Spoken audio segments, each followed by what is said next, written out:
नमस्कार मित्रांनो. ऑपरेशन सिंधूचे आंतरराष्ट्रीय परिणाम. ऑपरेशन सिंधू भारत सरकारशी अजून आमची कारवाई संपलेली नाही, पण युद्धबंदी सुरू आहे. सध्या दोन्ही आघाड्यांवर शांतता आहे, पण त्याचे जागतिक परिणाम काय झाले याचा अभ्यास करण्यासारखा आहे. आता या दोघं भारत पाकिस्तानच्या युद्धामध्ये पाकिस्तान पूर्ण हतबल झालेला आहे. त्याचे सगळे एअरबस, अतिरेकी ठिकाणं, ड्रोन, काही मोठी विमानं हे सगळे नष्ट झालेली आहेत. त्याचे आंतरराष्ट्रीय परिणाम फक्त पाकिस्तानवर झाले नाही तर बाकीच्या देशांवर सुद्धा झालेले आहेत. त्याचा अभ्यास आपल्याला तुमच्यासमोर मांडणार. की पहिला जो देश आहे अमेरिका, तर अमेरिका गेल्या 10 वर्षामध्ये भारताशी मैत्री दाखवते. जसे मोदी साहेब आपले आलेच तसं भारताने अमेरिकेने भारताशी मैत्री दाखवल्यावर याच्या आधी पण अनेक वेळा आपल्याला त्यांनी मदत नाकारलेली आहे. 1965-1971च्या युद्धात अमेरिकेने पाकिस्तानलाच मदत केलेली आहे. आपण क्रायोजेनिक इंजिन मागितलं, नाही दिले. आपण F-16 विमान मागितले, नाही दिले. आपण अणुभट्टीसाठी मदत मागितली, नाही दिली.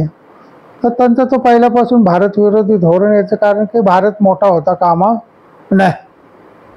पण आता काय आलं की भारत जसे प्रगत व्हायला लागला, भारत सशक्त व्हायला लागला, तसं त्यांना त्याचं चटके बसायला लागले. की आपण जसं चीनला पहिल्यांदा मदत करायला गेलो आणि चीन आपल्या डोक्यावर बसला, चीन आपल्यापेक्षा ताकदवान झाला, तसं भारताला आपण मैत्री म्हणून मदत करत तोच उद्या ताकदवान झाला आपल्यापेक्षा, तर काय करा. म्हणून भारताला सतत दबावाखाली ठेवायचं ही त्यांचं धोरण राहिलेलं आहे. म्हणून ते कायम पाकिस्तानला मदत करणार हे गृहीत धरायचं. याचं प्रमुख उदाहरण म्हणजे आता मागच्या महिन्यामध्ये याच महिन्यामध्ये आपण मेच्या सुरुवातीला म्हणू की त्यांनी पाकिस्तानला IMFचं कर्ज दिलेलं आहे. खरं ते अमेरिकेच्या हातात होतं. अमेरिकेचा सगळ्यात मोठा वाटा आहे. अमेरिकेने मनात आणलं असतं तर ते रोखू शकले असते. आता मधले जेव्हा गेले तर पाकिस्तान असं आहे, पाकिस्तानला धडा शिकायला पाहिजे, पाकिस्तान आमची नुसती मदत घेतो असं ट्रम्प साहेब मोठमोठ्याने ओरडत होते. पण जेव्हा वेळ आली तेव्हा त्यांना मदत करायचं अगदी हात पुढं करून मदत केलेली आहे. पाकिस्तान नेस्तनाबूत व्हायला असताना त्यांनी पुढाकार घेऊन युद्धबंदीची घोषणा करायला लावली. याचं कारण त्यांचं पाकिस्तान प्रेम हेच आहे. कारण काय होतं की राष्ट्रपतीच्या मनात काही असलं तरी तिथले जे ब्युरोक्राट आहे, जे अधिकारी वर्ग आहेत, ते त्यांना समजून सांगतात की आपल्याला भारत मोठा झालेला परवडणारा नाही. कारण रशिया, चीन, अमेरिका हे 3 मोठी देश जर आशिया खंडामध्ये प्रगत झाले तर आपलं जे जागतिक महत्त्व आहे ते आपोआप कमी होईल. त्याच्यामुळे भारताला मैत्री तर म्हणायचं पण त्याला मोठं होऊ द्यायचं ना, हे अमेरिकेचं धोरण आहे. आता परवाचं काय झालं की त्यांना चीनला शत्रू मानणारा अमेरिका आता पुढं चीनच्या जवळ यायला लागलेला. परवाच त्यांचे बोलणे झाले. त्यांचे जे टेरिफवरून भांडणं चालू होते ते जवळजवळ मिटल्यासारखं आहेत. त्याच्यामुळं अमेरिकेला दुसरा म्हणजे अमेरिकेला F-16 विमानाचा फार गर्व होता, अभिमान होता की आमच्या इतके प्रगत विमानं कोणाकडंच नाही. म्हणजे भारताला त्यांनी द्यायचं नाकारलं होतं. चीनला, पाकिस्तानला मला फुकट दिलं. म्हणजे त्यांची जी नीती आहे ती पाहण्याचं. पण परवाच्या युद्धामध्ये F-16 विमान पाडलं गेलं. मध्ये जेव्हा एअर स्ट्राईक झाला तेव्हा त्या अभिनंदनने सुद्धा F-16 विमान पाडलं. त्याच्यामुळे अमेरिकेला पाकिस्तानबद्दल खूप चीड आली होती. पण भारताने पाडलं याचा खूप राग आहे.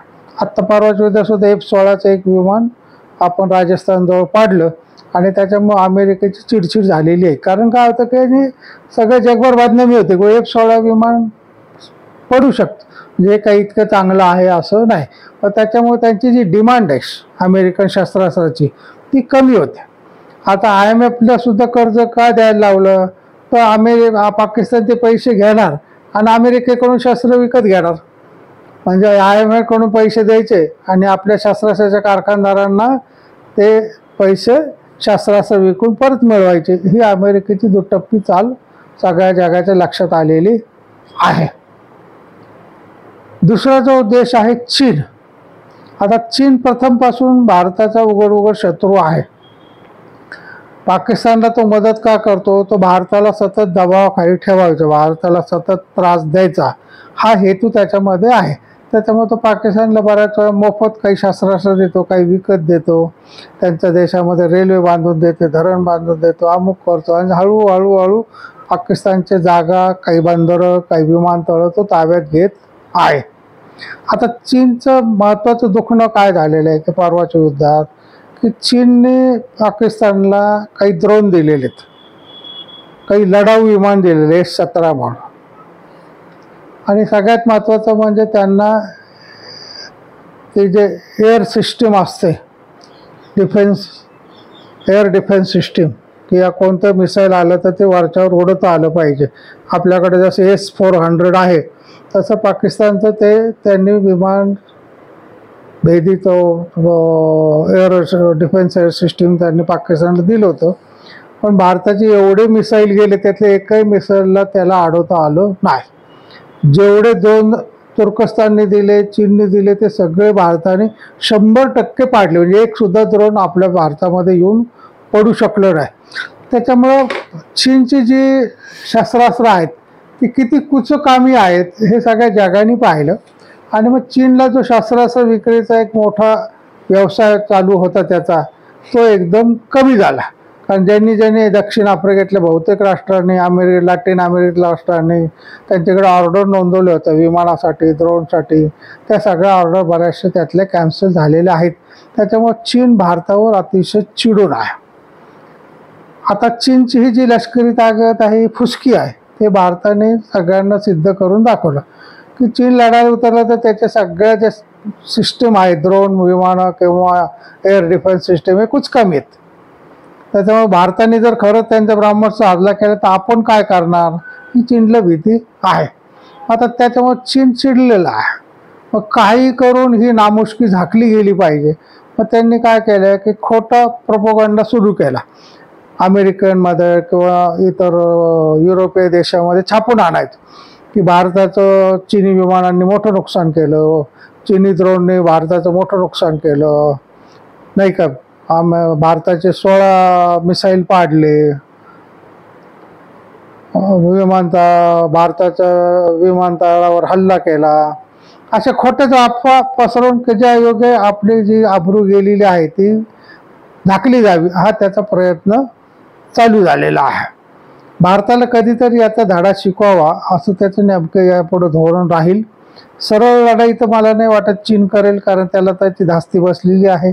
कारण आपण अगदी चीनच्या बॉर्डरवर सुद्धा ब्राह्मोस शस्त्रास्त्र तैनात केलेली आहेत आणि ब्राह्मोस काय करतो याचा अनुभव त्यांनी पाकिस्तानमधून घेतलेला आहे. त्याच्यामुळे इतर मार्गाने त्रास द्यायचा. म्हणजे काय करायचं तर पाकिस्तानला सांगायचं तुमचे अतिरेकी पाठवा, बांगलादेशला सांगायचं तुमचे अतिरेकी पाठवा, ब्रह्मदेशात तुम्ही मणिपूरमधल्या लोकांना त्रास द्या, श्रीलंकेला सांगायचं की तुम्ही असं करा. भारताच्या चौबाजूनी जे आपले मित्र राष्ट्र आहेत, शेजारी राष्ट्र आहेत, त्यांना मार्फत चीन आपल्याला त्रास द्यायचा प्रयत्न करतो. तिसरा दोष जो आहे तुर्कस्तान, म्हणजे आपण तुर्की हे सध्याचं नाव आहे, हा देश अत्यंत कृतज्ञ आहे.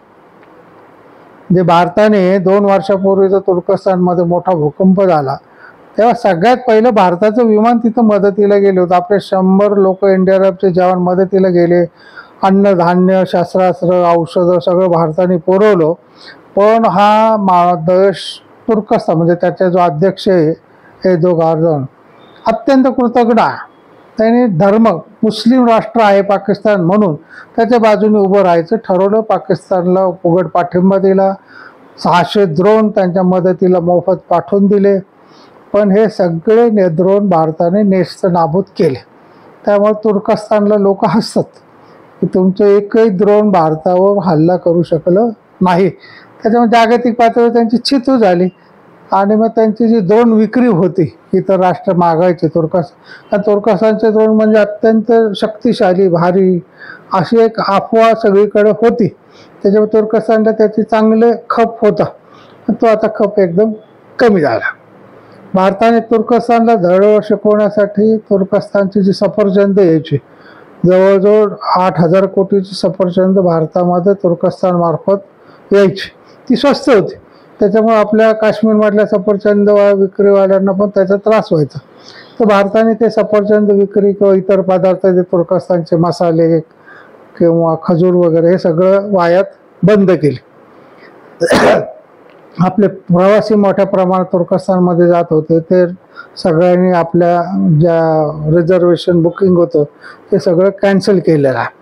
आणि सगळ्यात तुर्कस्तानला मोठा फटका असल्या तुर्कस्तानची काही कंपन्या आपल्या भारतात काम करत होत्या.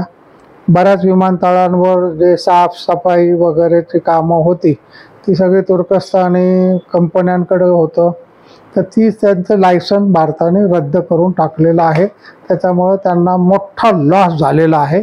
तुर्कस्तानमधलं जे मार्केट आहे ते या भीतीने एकदम कोसळलेलं आहे. ते तुर्कस्तानची जी गत झालेली आहे ती अतिशय वाईट झालेली आहे की त्यांचं शेअर मार्केटसुद्धा अत्यंत डाऊन झालं. आता हे चौथा जो देश आहे पाकिस्तान आपण म्हणू, तर त्याचं कंबरडं मोडल्यामुळं पाकिस्तानामध्ये चलबिचल दिसून येते. बलुचिस्तान स्वतंत्र राष्ट्र म्हणून त्यांनी स्वतःला घोषित केलेलं आहे. खैबर पख्तूनख्वामध्ये सुद्धा बंडाळी चालू झालेली आहे. त्याच्यामुळं अंतर्गत कुरबुरीमुळे पाकिस्तान जेरीला आलेला आहे. त्यात लष्कर आणि सरकार यांचं एकमेकाशी पटत नाही. त्याच्यामुळे तिथं जी पद्धत आहे की ज्यावेळेस लष्कर युद्ध हरलं की लष्कर सत्ता ताब्यात घेतं आणि लष्करी राजवट चालू करतो. यावेळेचा जो आसिम मुनीर आहे हा स्वतःच इतका बदनाम झाला आहे की त्याला लोक पाठिंबा देतील असं अजिबात नाही. सगळ्यात महत्त्वाचं पाकिस्तानची नाचक्की काय झाली की भारताने जे सरगोटाजवळ किनारा हिल्समध्ये जे त्याने अणुबॉम्ब ठेवले होते भूमीच्या आतमध्ये 40 मीटर खोल, तर त्याच्यावर हल्ला केल्यावर पाकिस्तान आपलं जे ब्रह्मोस मिसाईल आहे ते सगळं त्यांचं बंकर फोडून आत घुसलं आणि त्या उष्णतेमुळे एक अणुबॉम्ब 4 दिवस 4 अणुबॉम्ब फुटलेले आहेत. 4 दिवस तिथं मोठमोठे 4.5 रिश्टरचे भूकंप येत होते. आता तिथं 100 किलोमीटरमध्ये रेडिएशन पसरलेलं आहे. लोकांना ते हलवतात आहे. त्याच्यामुळं अमेरिका, इराण, सौदी अरेबिया हे सगळे चिंतेत आहेत. अमेरिकेचं विमान ते रेडिएशन मोजण्यासाठी आलं. त्यांनी इजिप्तमधून बोरॉन नावाचं जे न्यूरॉन अब्सॉर्ब करून घेतं रेडिएशन ते मागवलेलं आहे. पण त्याच्यामुळे जगाच्या लक्षात आलं की पाकिस्तान अण्वस्त्र सांभाळण्याच्या लायकीचं नाही. त्याच्यामुळे ते इंटरनॅशनल जी संस्था आहे की जे या ॲटॉमिकवर प्रतिबंध घालते किंवा लक्ष ठेवते, त्यांनी पाकिस्तानला सहज सुचवले की तुमची सगळे अणुबॉम्ब आमच्या ताब्यात पाहिजेत. तुम्हाला त्याचं नियंत्रण जमत नाही. उद्या एखाद्या अतिरेकाने त्याच्यातलं पळवलं तर तुम्ही जगाला धोकादायक ठरेल. तुम्हाला सांभाळता येत नाही आणि त्याचं रक्षणही करता येत. त्याच्यामुळे पाकिस्तानची जी हवा होती, आम्ही अण्वस्त्रधारी आहोत, ती हवा भारताने केवळ एका मिसाईलने काढून टाकली. तर ही जी आंतरराष्ट्रीय परिणाम झालेले आहेत त्याच्यामुळं आपले जे शत्रू राष्ट्र आहेत किंवा आपले जे हितशत्रू आहेत ते अत्यंत म्हणजे असे चलबिचल झालेले, अस्वस्थ झालेले की भारत केवळ 3 दिवसात एवढं मोठं युद्ध कसं जिंकू शकतो. म्हणजे भारत किती शक्ती झाला आहे. जर आपण याला रोखलं नाही तर पुढं तो अमेरिकेपेक्षा ताकदवान होईल. आर्थिक प्रगती सगळ्या जगात मंदी आहे पण भारतात प्रगती चालू आहे. भारताचं मनुष्यबळ तरुण आहे, मनुष्यबळ सुशिक्षित आहे. सगळ्या जगाला ते तंत्रज्ञ पुरवतात. याची असूया सगळ्या बऱ्याच देशांमध्ये आहे. त्याच्यामुळं येणारा काळ जो आहे तो आपल्या भारतीयांना खूप म्हणजे काळजीपूर्वक हँडल करावं लागेल. मित्र कोण, शत्रू कोण याचा बारकाईने अभ्यास करूनच त्यांना जवळ करावं लागेल. कोणाच्या बोलण्यावर विश्वास ठेवता कामा नये. त्याच्यामुळे प्रत्येक भारतीयाने सरकारच्या मागे ठामपणे उभं राहायचं आणि तुर्कस्तान, चीन यांच्या मालावर पूर्णपणे बहिष्कार घातलाच पाहिजे. कारण त्यांचा आर्थिक कंबरडं मोडल्याशिवाय त्यांना त्याचा धडा मिळणार नाही. आज आपण इथं थांबूया. माझी सगळ्यांना विनंती की माझ्या यूट्यूब चॅनलला सबस्क्राईब करा, लाईक करा, कॉमेंट्समध्ये तुमचं मत मांडा. कारण तुम्ही कॉमेंटमध्ये काही शब्द लिहिले तर ते मला थोडंसं प्रोत्साहनपर वाटतं की लोकांना हे आवडलं आहे, नाही आवडलं आहे, नाही का. तर माझी तुम्हाला एवढी विनंती आहे. रामकृष्ण.